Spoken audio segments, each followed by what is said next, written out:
Hello and welcome back to Friday Minis. Python. That's a language that's packed with interesting features, even though sometimes the syntax is a little bit obscure. But some of this stuff can be very useful. And today, we're going to talk about the asterisk operator. No, not multiplication, I'm sure you know that, but the asterisk operator when used in conjunction with lists. Now, there are actually two places in which this can be used. We'll talk about the first one where we use it as a function argument. Let's say you write a function.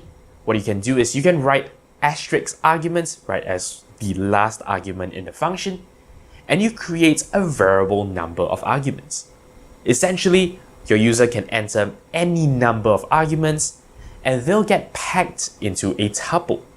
What you can then do within your function is you can iterate through that. By doing iteration, you'll visit every value that the user has entered, and yeah, you can do some kind of computation on them. This is packing the values together. However, you can also unpack the values. So let's flip this around again.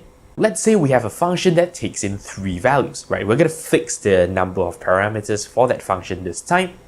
So what that means, of course, is that the magic happens in our main body of code. Let's say I do have the 3 arguments, but I have them in a list.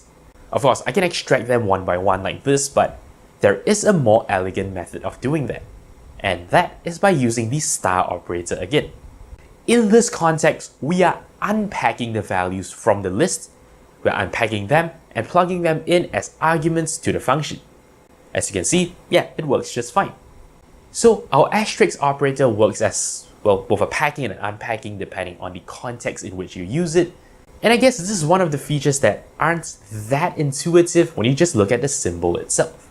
I should mention that there is also a double asterisk version that works for essentially key value pairs, right? So if you want to take in a bunch of named arguments, or if you want to pass a dictionary as named arguments to a function, you could use the double asterisk operator.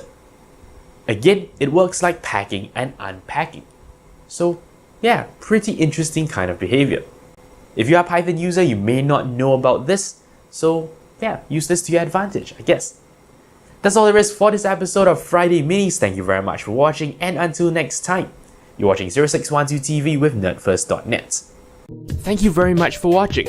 If you like my work and are feeling generous, you can shoot me a one-time donation on PayPal or sign up for a recurring one on Patreon. Of course, you can simply like, comment, and subscribe. You know the deal. For more videos, links to my channel and a related playlist are on screen. Thank you for your support.